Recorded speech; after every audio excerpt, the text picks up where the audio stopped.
fanjarin-tsakafo any atsimo lasa fitaovana politika.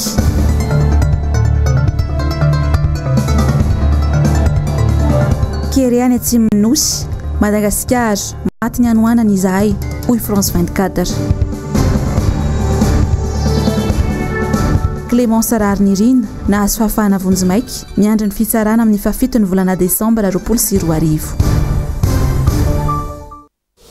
Tomboka lahy sy tomboka vavy mankasitraka anao hatrany manaraka ny fahitalavitry ny MBS amin'izao aliny talata fahafolo ny volana Novambra ny taona 2024 izao manolotra ny arabary no sady manasanao ampanajana sy ampitiavana ihany koa anaraka ny fotoana ny fampahalalam-baovao hatramin'ny farany.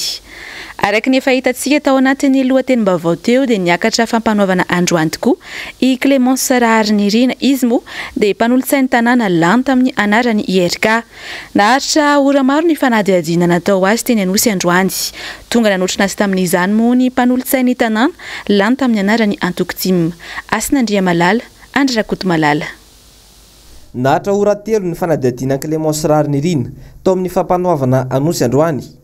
Noho ny fitoriana napetraky ny ben'ny tanàna nainandre tsy tohaina no antony ny ankaranteny. Noho ny fanapariana vaovao tsy marina ny vesatra anenjehana Clémence Rarnirina. Raha tsy aivina dia efa nisy raharaha hafa nanenjehana an'ity mpanolotsaina ny tanàna ity teny amin'ny tribonaly misana ny ady amin'ny fanjakana mialohan'ity fitoriana ny ben'ny tanàna azy ity ka heveriny fa misy fandraisana avokoa izany rehetra izany. Zany hoe raha tiako resahana zany dia hoe mifanjohy ihany na ity fitoriana amin'ny tribunal administratif ity na ilay fitoriana eo anivon'ny cybercriminalité dia mitanjona nefa ny ao anatin'ilay fitoriana any amin'ny tribunal administratif dia ilay hoe mifanesorana ny tenako tsy mpanolotsaina. Zay zany ilay tanjona ao anatin'izay tanjom-pitoro moa zany dia hitantsika moa zany fa ny fitsarana ihany manapaka moa ao anatin'izany rehetra. Tonga nanatrika ny fakanam-bavany an Clémence Rarnirina moa ireo mpanolotsaina ny tanàna lany tamin'ny anarany Antokotimo ka nambaran'izy ireo fa misy ambadika politika izao fanenjehana an Clémence Rarnirina izao. Mizahatra atao hoe mampalahelo ary izany mihitsy ny mahatonga anay eto satria rehefa marary ny ray amin'ny tena dia marary avokoa ny tena manontolo. Ny namanay Clémence zany izay anaovana fitoriana ary ny tanjona ao anatin'ilay fitoriana aza dia ny hoe azona manala azy mihitsy tsy mpikambana tsony ao amin'ny mpanolotsaina ny tanàna. Eto aloha zany dia avatrana dia miteny hoe misy tanjona politika kadikady maloto ao anatin'izany resaka zany satria izao izahay 20 nisy anay ka raha ohatra sanatria misy mahazo any namanay Clémence amin'ny hoe atao zay tsy ACM tsony dia lasa 17 zay dia eo amin'ny fanapaha-kevitra zany satria tery de tery ny eo amin'ny resaka majorité zany dia ny eo amin'ny fanapaha-kevitra zany lasa miatra le hoe droit de veto ho an'ny PCM. Dia jerenareo zany kadikady maloto amin'ny resaka fitoriana an Clémence. Raha nambaran Clémence Rarnirina dia olom-boafidy ny tenany ary tsy hiova ny fitsikerana izay tsy mahasony vahoaka ny tenany. Fa eo amin'izay vaovao ny fahalalana maneho hevitra izay hatrany dia anisan'ny mahagaga ny maro ny fihetsiky ataon'ny fitondrana ankehitriny. Voatoetoina tanteraka mantsy ny fahalalana maneho hevitra eto Madagasikara ary miafara mihitsy ary amin'ny fanagadrany ireo izay tsy mitovy hevitra amin'ny fitondram-panjakana. Androany ary dia olom-pirenena iray no nilazany heviny teny Andrianarivo teny mahakasika izay ny Zavandremahefa sy Mathieu Prince. Tany demokratika i Madagasikara araka ny lalàna dia mananjo iteny ary malalaka amin'ny fanehoan-keviny ny olom-pirenena tsiraray avy indrindra manoloana ny zava-misy eto amin'ny firenena. Raha ny fihetsiky ny fitondram-panjakana amin'izao anefa dia toa lasa biby fampitahorana ny fitsarana ho an'ireo izay tsy mitovy firena politika amin'ny fanjakana. Androany dia manontany tena hoe rehefa manome sosokevitra na manohatra na mahita ny hoe zavatra tsy mety ataon'ny mpitondra fanjakana ve ka mitondra amin'izany amin'neno manjery maro isan-karazany na ny amin'ny gazety na ny anatin'ny tambazotra sosialy dia midika ao fankalana ve izany. Zavatra tsy fantatra nge dia izao hoe misy fomba fiteny malagasy zay moa miteny hoe tsy akijery ary natava. Midika an'izay zany dia hoe rehefa misy ny tsy mety eo aminao dia zavatra mifanohitra amin'izay ny eritreretin'ny olona fa ny tena izy iny olona iny ny tena tianao ary ny tena marina satria mahita ny tsy mety eny aminao izy dia milaza. Fa ny eto amintsika indray nitrangan-javatra mampalahelo dia izao avadia zareo eo amin'ny fitondrana ho fankahalana le izy. Ny fahalalan'ny hevitra io dia miteraka vokatsoa anankiray makany amin'ny fampandrosoana ka aoka reto tompoko mba tsy olokonareo mainty daholy izay mpaneho hevitra ka tsy mitovy amin'ny fomba fijerinareo eo fitondrana. Hita taratra nandritra ireny fiteteza-paritra nataony solombavambahoaka sy ny vondrana mpanoramanao tatitra amin'ny vahoaka ireny ny tsy fahazakan'ny fitondrana demokrasia sakanana sy anaovana raha matahoratra any. Tato ato dia variana ihany rehefa nahita ny solombavambahoaka sasany miezaka ny anao tatitra iteny ny zava-misy marina eny amin'ny vahoaka zany ka mitety faritra maromaro dia gaga nahita nireny fanakasakanana reny sakatsakana maro hoe tsy nahazo alalana nefa miezaka nanaja ny antanatohatra nisy sy ny raha-mpanjakana nisy ohatrany tamin'ny taona 2024 zao hitantsika nihetsiky ny atao hoe solombavambahoaka 370 dia nanao zavatra sahala amin'izany ary reny solombavambahoaka 370 reny dia be dia be ny avy any amin'ny faritra tsy teto andrenivohitra ihany reny tsy teto Antananarivo renivohitra ihany nefa be dia be ny teto amin'ny faritra ka maninona tamin'ireny fotoana ireny no hoe nalalaka afaka naneho ny heviny zareo fa maninona zany amin'izao fotoana izao no avadika ary interpretena indray hoe maninona tsy any amin'ny faritra misy anareo manao tatitra fa rehefa amin'ny fotoana manahoana sy iza no mety hoe manao tatitra amin'ny fotoana tahaka izao. Fa andeha somary iverenantsika kely indray ny vaovao avy eo anivo ny komina Antananarivo renivohitra dia mampiteny moana mihitsy moa amin'izao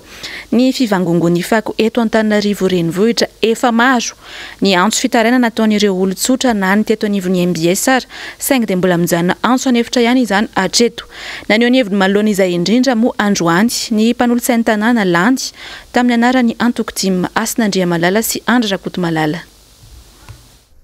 Anisan'ny nanan-kianana mafy ny ben'ny tanàna Antananarivo renivohitra teo aloha Ramatoa Lalao Ravalomanana ny fisian'ny fako teto an-drenivohitra.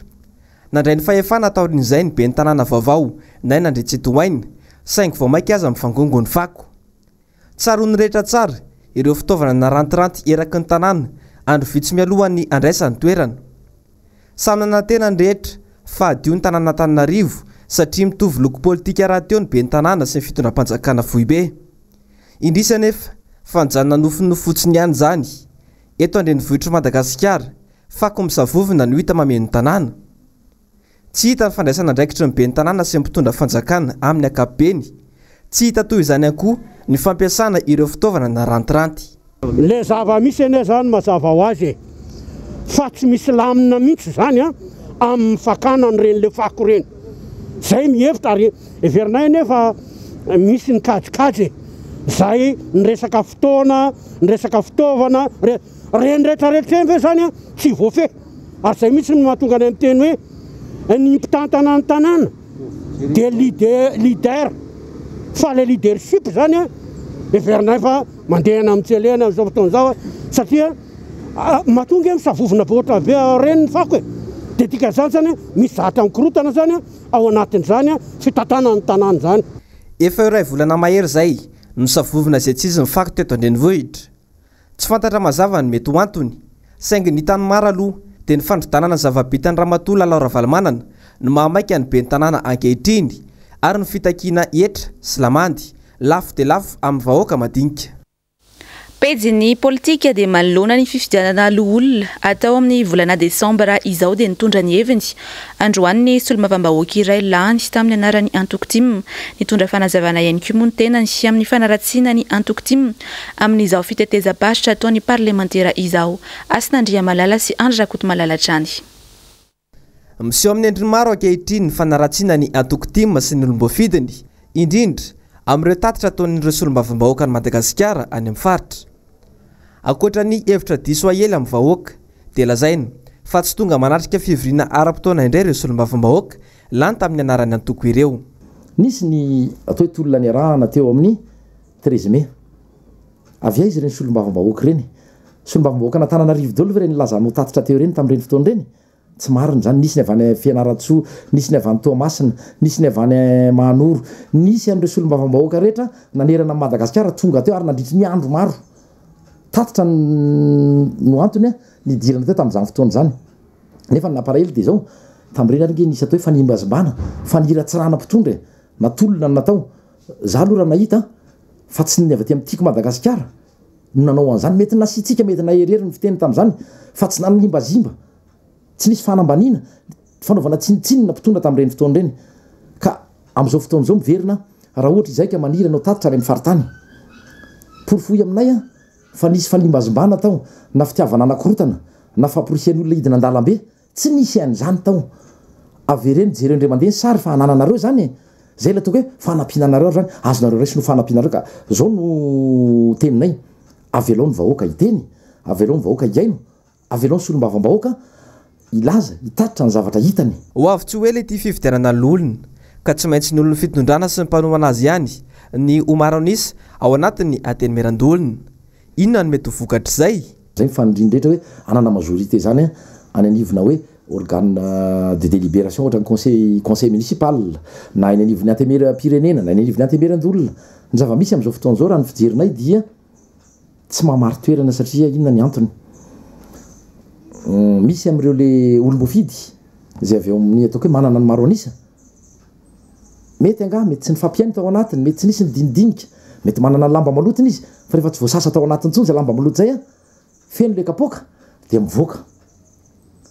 mitobaka zay no mahatonga atsika mandre am'izao fotoan'izao am'ireo le mpiarady olom-bofidy miarady amin'ny fitondram-panjakana satria feno ny kapoaka iaraha mahita izy tsy voavao anatiny tsony tsy voasasa ao anatiny tsony zay lamba maloto izay ary nefa morona makany ataoko hoe ratsy miteny hoe fahaverezana akory fa morona makany amin'ny sanatria fikorotanana anatiny ary tsy voamaika tsy fahamarina toerana le fitondrana zany tsy magaga raha inina aheliny lainga sy ny efidiso miatra amin'ny antokotime satria manana antanjany izany atoko zany mandrakandroany na dia mpitehana sy novonoana azy eo amin'izay pejy ny politika izay atrano da fapetraka somany tsara ny RMDM any amin'ny faritry Betsiboka amin'izao fotoana izao ity faritry ity moa izay natsiaro ankilabao tanteraka hatramin'izay nisy ny fibohon'izay fanampanazavana azy tony tany lavitra andrina izany namitiana ny filohan'ny RMDM ny zava-misy any amin'ny distrika ny Mahajanga faharoa tsy misy lalana mba nandalo fanamboarana fa ny teo aloha ihany no mbola mitoetra hoy nambarana nandritra ny fandehanany fotony nataon'ny ekipan'ny RMDM Mahajanga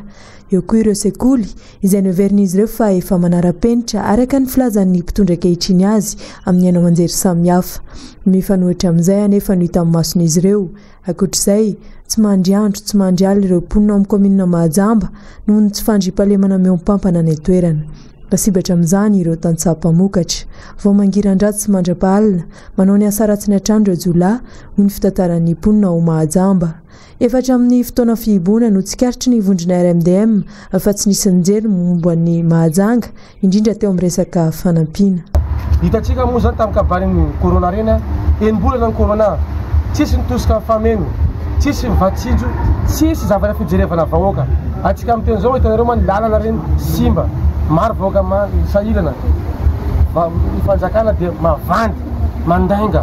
zany zavatra toeriny RMDM atao province Mahajanga napetraka nandritra ny fandehanany fotony nataon'ny RMDM Mahajanga ny RMDM atao amin'ny distrikany Mahajanga faharoa vita izay ny amin'ny Betsiboka anjarany faritry Melakindray manaraka hoy nambaran'ity filohan'ny RMDM Mahajanga ity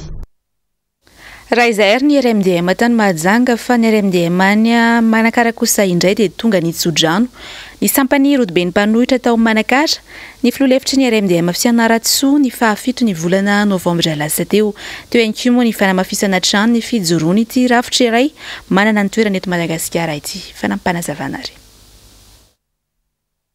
tafajoro sy nosofindrano tamin'ny fomba ofisialy ny asabotsy fahafito ny volana novambra lasa teo ireo bureau mandrafitry ny RMDM eto Manakara faritra Vatovavy fitovinagny ka ny filoha-hevitry mpiaigny faritany Fianarantsoa Andrimatoa Tapera Andrimanantsoa ny solotegna ny bureau nasionaly nametraka ireto solotegna ny faritra ireto amin'ny RMDM nasionaly eteritin'ny président Marc Ravalomanana zay nanome fahefana lazana taka vice-président ny faritany Fianarantsoa dia misolodrano anareo bureau eto Manakara sy ny mpikambana rehetra eto Manakara na aforona zao RMDM Manakara zao misolodrano anareo zany aleo mahalasy sarotra nadidinareo satria mandalo fotoa sarotra ny firenena ny asan'ny RMDM dia misikera zay tsy mety atao fitondrana zay voalaza anaty lalam-pandrenana ny RMDM zany dia ara-dalàna voalaza lalam-pandrenana fa tena ilaina ny mpanohitra eto Madagasikara ary manana toerana vice-président ao amin'ny assemblée nationale na ao amin'ny Sénat tsy tokony isapataso anareo nisy kera ny fitondram-panjakana etatoerana zay niketanareo dia manomboka zao zany dia misodrananareo zay amin'ny alalany profilbe detarity ny président Marc Ravalomanana amin'ny maha vice président misarany fédération dia misodrananareo any malasa anareo bureau national. Eo amin'izay vaovao ny rodoben'ny mpanohitra ho an'ny demokrasia eto Madagasikara izay atrany ravy any mahajangitsika teo nakany Manakara dia mitsoy manerana nosy hatrany moa ny fanapariahana ny RMDM ho an'ny toliara manokana izao dia distrika maro no efa ijorony amin'izao fotoana izao. Germano Menjanahary, Manora Andriamalala. Sakara, Anosy, Androy, Ambovombe, Morondava samy toerana ijorony ny RMDM sampana toliara avokoa amin'izao fotoana izao. Nandritra ny herinandro teo dia vahoaka maro no nanotona ny filoha-hevitra nasionaly ny ity vovonana ity tany antoerana. Ny tsapa dia manomboka mifoha amin'ny torimasony ny mpanao politika sy ny olom-pirenena any antoerana noho ny tsy fahombiazana izao fitondrana izao. Tena hita hoe mangetaeta toliara ary nahatsapa fa voafitaka tanteraka toliara tamin'ny nanoanana an'izao fitondram-panjakana misy ankehitriny zao. Raha nahita toliara regny fisehoana tany Majunga, tany Tamatavy, tany Matondrazaka, tany amin'ny toerana maro dia mangetaheta toliara hoe mba ataovinareo aminay atoliara toy koa ny hetsiky zay tokony atao fa ho hitanay zay manakasankagna azy. Ankoatry ny fananganana ny bureau régionaly RMDM dia mijorany koa ireo tanora any antoerana mba ho tombotsoan'ny tanàna ny aviny. Zay tanora vonona hiady amin'ny jadona izay misy ataon'ity fitondrana ty ary hiady hatrany farany zay tanora. Ny alatromby, ny vidim-piainana, ny kere samy olana atrehan'ny mponina ao toliara avokoa kanefa ny fanjakana tsy manana vahaolana matotra momba ireo. Fa izana ny toliara antsika amin'ny totoy ny vaovao manaraka ity fa lafim-baovao afa-tanteraka kosa indray dia mahakasika ny kere any asimo amin'izao fotoana izao dia nivoaka tamin'ny fahangina ny androany.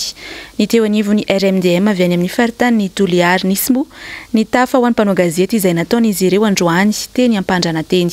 Germano Menjanahary sy Manora Andriamalalatrany. Mitodika any atsimo avokoa ny maso ny mpanao politika sy ny fikambanana eto Madagasikara amin'izao fotoana izao. Tsy vao androany no nisy ny kere tany atsimo. Ny tena mahagaga nefa dia tsy nandrenesana fahazahoana fanampiana avy amin'ny fitondram-panjakana mihitsy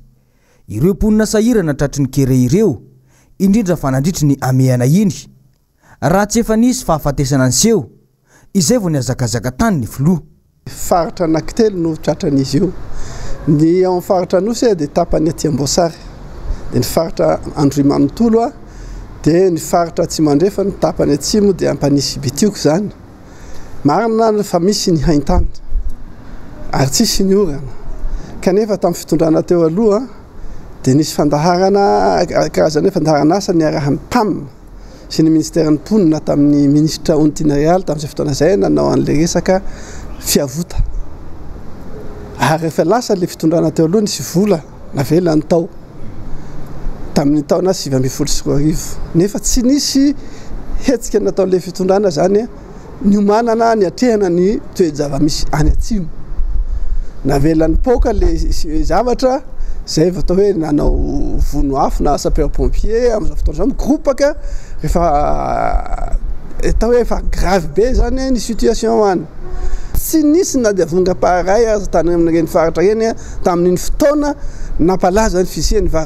Vatsinjo teto Madagasikara reny. Mazava ho azy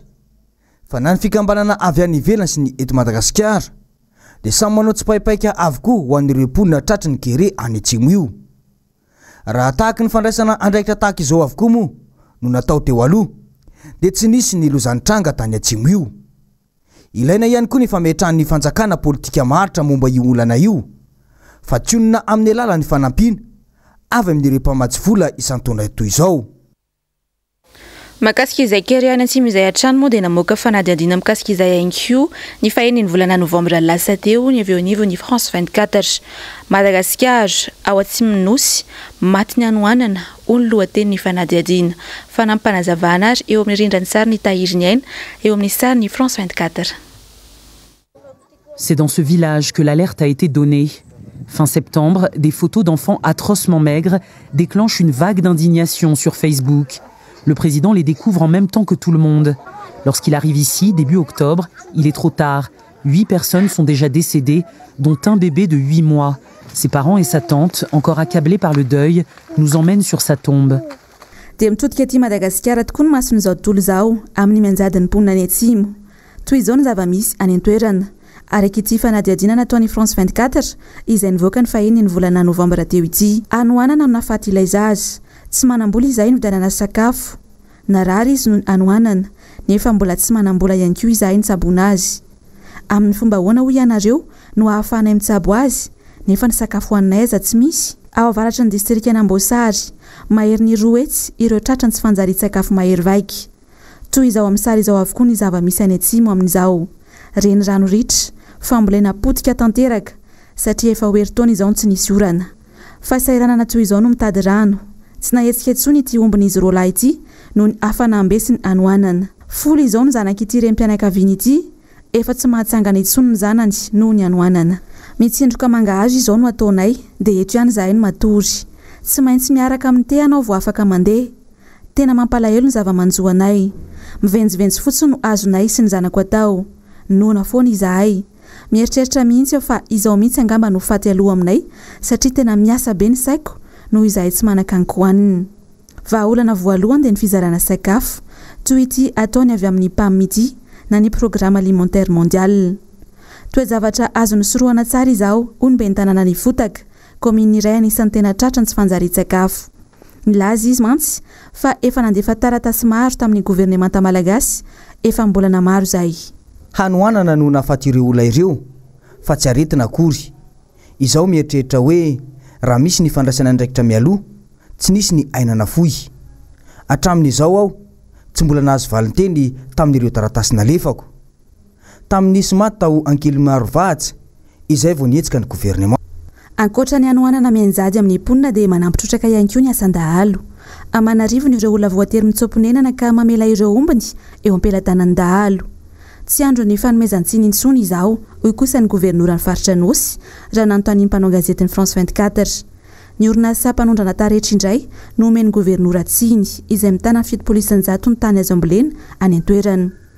Ahitany sy fahaiza mitantany gouvernemanta ary ny asan-dahalo no antony tena mahatonga ny anoanana any atsimo, hoy hatrany France 24. Eo amin'ny vaovao manodidina ny ady amin'ny kolokolo kosa indray dia nisy androany ny atrikasa no tanterahiny ny avy eo anivo ny birao maleo tena miady amin'ny kolokolo na ny Bianco izany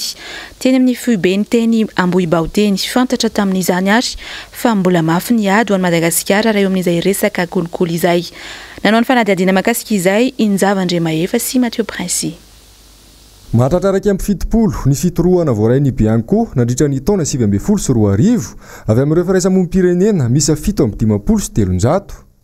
Tafakatra 330 sy 900 kosa ny fitoriana voaray ny isam-pandrarà miady amin'ny kolokolo ity mikasika ny fampiarana ny lalàna ka ny 140 sy 700 mahery amin'ireo no nanaovana fanadihadiana.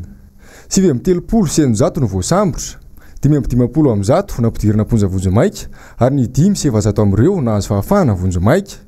Ankoatrareo trakana kolokolo madinika eny anivon'ny fiarahamonina dia ny fisian'ny kolokolo eny anivon'ny raharaham-panjakana no tena mbana nandritra ity fitondrana ity. Zava-doza tompoko ny zava-misy eto Madagasikara. Ny fanodikodinina volam-panjakana tsy tahotra tsy elatra. Ary raha mijery ianao inona ny zay ho tsy nisy fanontaniana dia zay lazao allo zany mandray ny fitenenana fa tsy mampaninina zany. Inona ny fanomikan-dalàna mateti-pitranga indrindra tamin'ny heritaona fanodikodina volam-panjakana tompoko. Azotsika tsaina ve zany zavatra zany? Tany amin'ny ministera, tany amin'ny ireo sampandrana rehetra dia nahitana avokoa.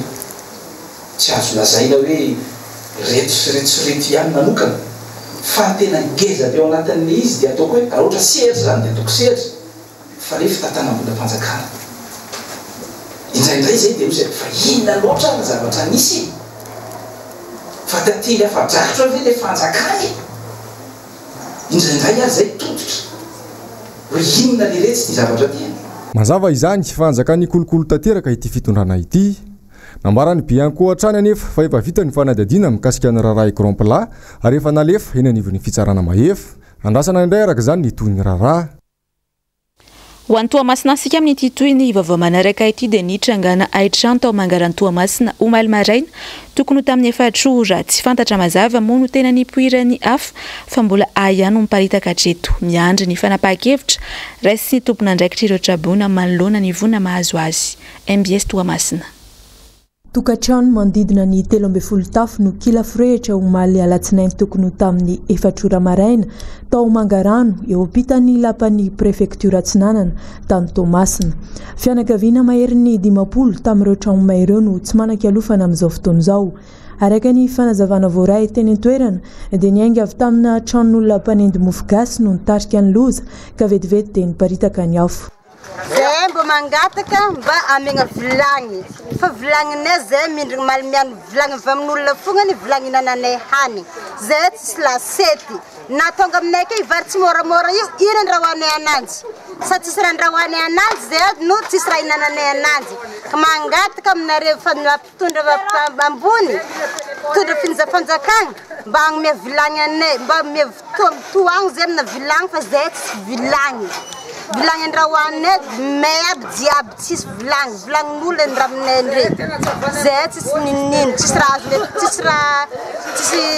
raha andrahoanay hany nisy ireo olona malala tanana tonga namonjy ireo mponina niarambona ka nizara lamba firakotra sy fitafiana vitsivitsy arak'izay azony natao fa ny carottoir rehetra nomaly dia nanome vola nanome vary tsy rambony tanana fa raha mbola misy azo atao re dia mba tsara ihany tolorana fa tena ao anatin'ny le tena filana mafy mihitsy any zareo raha sakafo zany fahitako azy fa le tena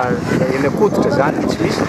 nangataka ny tokony hanamorana sy hanafainganana fikarakarana ny atotataratasy toy ny karapanondrom-pirenena sy ny kopina terany ireo Trabona mba ho tena feno ny maha-olo-pirenena azy araka ny fangatahany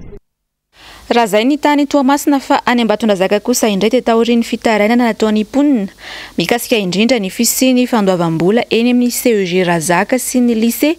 raha no avy manana dia nidina ifotony n'izany tena zava-misy marina ny solomavamahoaka Fidèle Razara Pierre izay voafity tao amin'ny distrikana Ambatondrazaka Niry Andrianarivony MBS Ambatondrazaka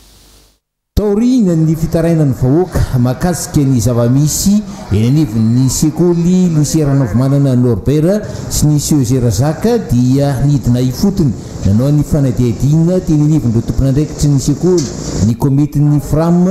ary ny fefy ny solomavamboaka Fidèle Razara Pierre tao anatin'izay fidinana fotony izay no nahafantarana ireo karazana olana sy drainy ireny sekolim-panjakana ireny raha tsy resaka fotsiny zava-nisy eo anivon'ny CEG Razaka izay manana olana aratrano eo ihany koa ny olana ho an'ny